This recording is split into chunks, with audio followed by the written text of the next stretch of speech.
Hello guys, welcome back डैक्स Rabbani YouTube channel.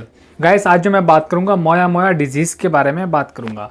ये बीमारी कैसी होती है, क्यों होती है और किस कारण होती है और ये जानलेवा कैसे हो सकती है। और आजकल जो ट्रेंडिंग में चल रहा है इंस्टाग्राम पे मोया मोया, उससे इसका क्या ताल्लुक है, पूरा मैं इस वीडियो में डिटेल में बताऊंगा। इस वीडियो को लास्ट से देखिए, लास्ट से देखें तो आपको पूरी बात अच्छे से समझ में आ जाएगी। चलिए गाइस, बिना देरी के शुरू करते हैं वीडियो। गाइस, आज जो हम बात करें मोया मोया डिजीज के बारे में बात कर रहे हैं। ये मोया मोया जो है एक जापानी भाषा का शब्द है जिसका मतलब होता है धुएं का गुब्बार। यानी ये एक तरह की दिमाग की डिजीज होती है।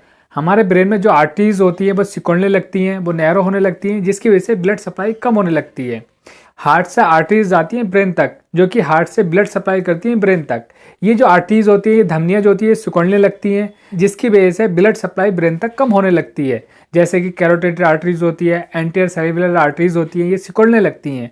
जब ये सिकुड़ जाती हैं तो ब्रेन तक ब्लड की सप्लाई कम होने लगती है, जिसकी वजह से ब्रेन के फंक्शन यानी दिमाग के जो फंक्शन है वो अबनॉर्मल होने लगते हैं, यानी वो गड़बड़ होने लगते हैं। और इसकी वजह से ब्रेन स्ट्रोक वगैरह भी आ सकता है, क्योंकि ये आर्टरीज जो होती है बहुत पतली हो जाती हैं और सिकुड़ने लगती हैं और ये एक जाल टाइप का बना लेती हैं दिमाग के अंदर।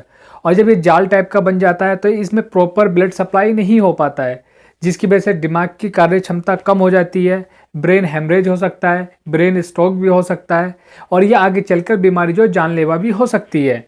ये मोया मोया जो बीमारी है ये 2 एज ग्रुप में हो सकती है। ज़्यादातर बच्चों में पाई जाती है और बड़ों में एक एज तक सीमित रहती है।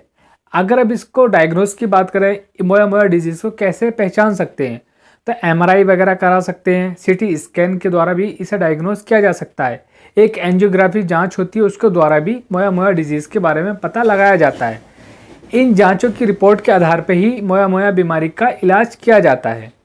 अगर इसके ट्रीटमेंट की बात करें, इसमें क्या ट्रीटमेंट दिया जाता है, ज़्यादातर इसका इलाज सर्जरी द्वारा ही संभव है। 99% केसेस में सर्जरी की जाती है और बहुत ही कम लोगों में इसकी मोया मोया डिजीज़ की सर्जरी सक्सेसफुल हो पाती है, क्योंकि ये मोया मोया डिजीज़ जो होती है इसमें ब्रेन में बहुत पतली पतली आर्टरीज का एक जाल बन जाता है जो धुएं के गुब्बार जैसा दिखाई देता है। इंस्टाग्राम पे बहुत ज़्यादा ट्रेंडिंग में चल रहा है कि मोया मोया डिजीज़ या मोया मोया के बारे में। तो इसका साइंटिफिक लॉजिक यही है, अगर किसी को मोया मोया डिजीज़ हो जाती है तो उसकी दिमागी कार्य क्षमता कमज़ोर हो जाती है, उसकी सोचने की क्षमता कमज़ोर हो जाती है और वो एक ही बात को बार बार रिपीट करता रहता है।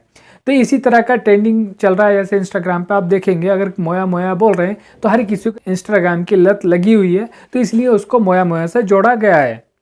तो ये गाइस मैंने बताया आपको गाइस मोया मोया डिजीज़ के बारे में। होप सो गाइस आपको पूरा समझ में आ गया हो। समझ में आ गया तो प्लीज़ वीडियो को शेयर करो और चैनल को सब्सक्राइब करें। ऐसे ही नॉलेज वीडियो के साथ मिलेंगे हम अगली वीडियो में।